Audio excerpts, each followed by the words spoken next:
Welcome to Bed Crime Stories podcast. I'm your host, T. Good morning, good afternoon, good evening, bed crimers. As always, I wish you the best. To anyone new here, a warm welcome.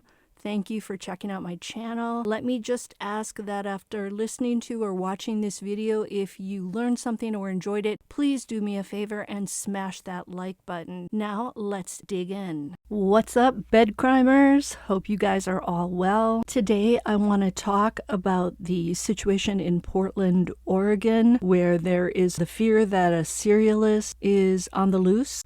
I'm going to be quoting from an article on foxnews.com written by investigative reporter Michael Ruiz.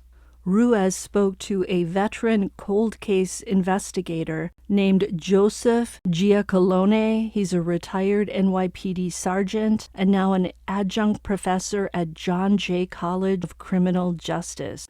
According to Giacalone, the sheer number of missing persons cases in the area should be a cause for concern, even if no foul play is suspected. According to the article, roughly half of the 140 people missing from Multnomah County, Oregon, so far in 2023 are women and girls. The article also said that there are 401 active missing person cases statewide. The number of open cases involving missing women and girls in the first half of 2023 is already well above the 46 at the end of 2022. Last year, Portland police investigated 489 missing persons reports. Per Giacalone, some of the disappearances may be tied to Portland's policies on homelessness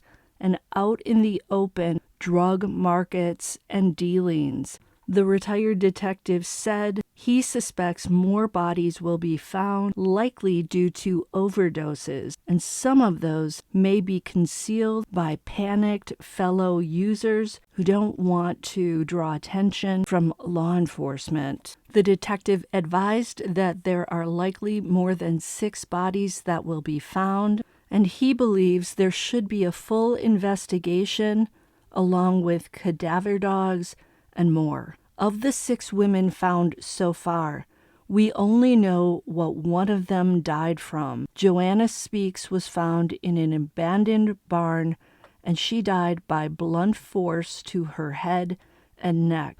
Joanna's sister Robin Speaks and her stepsister Ariel Hambley both said that Joanna had been battling addiction on and off for years, and the last time her family had contact with her was in March. A second of the deceased young women, Charity Perry, was found inside a culvert, Ainsworth State Park. According to her mother, Diana Allen, Perry had a history of substance abuse and mental health problems. Perry's mother originally believed that Charity had been living in a tent in Vancouver, but later learned that Charity was last seen in an open-air fentanyl market in Portland, where she overdosed. During that episode, Perry was taken to the hospital and revived with Narcan. Later, Perry was released without verification of her address.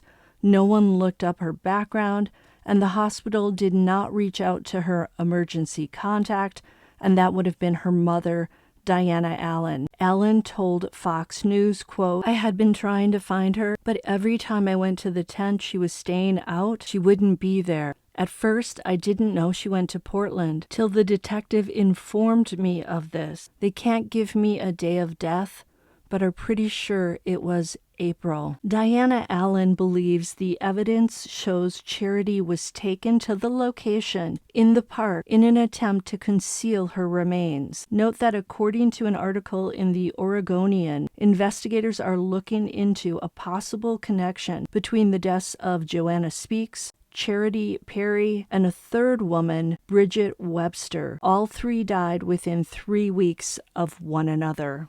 That retired detective, Giacalone, expressed that investigators are likely looking for patterns, even if they have not found evidence of a possible serialist, but it's too early to rule one out. Giacolone also pointed out that serialists always prey on the most vulnerable, more specifically on drug users, the homeless, and prostitutes, because they're usually transients.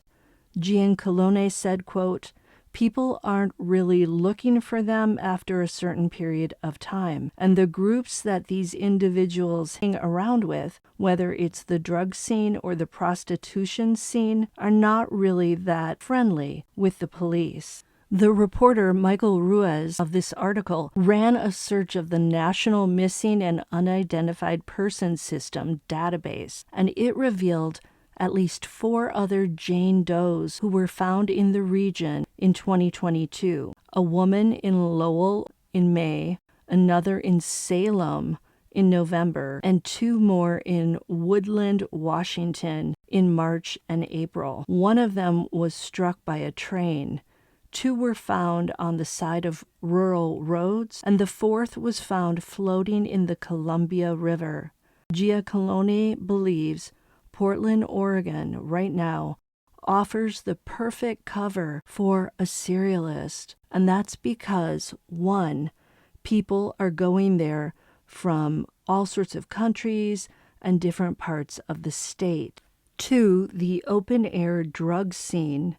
3, prostitution. And 4, the city has a vibrant abolish the police movement. So it sounds like Giacolone believes that there aren't enough officers perhaps to keep an eye on this drug scene and possibly also to investigate all these missing persons.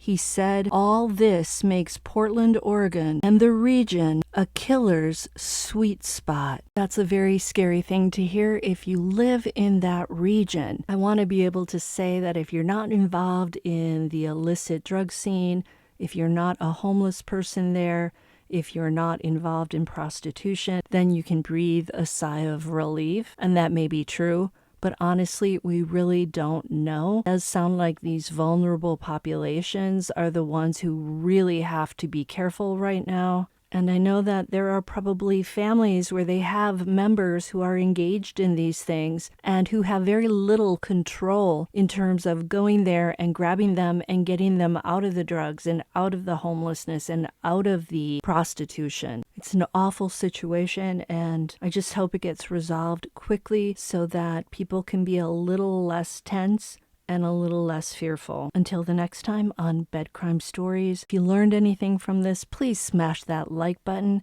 Consider subscribing, consider a membership if you like the work I do, and I'll see you next time.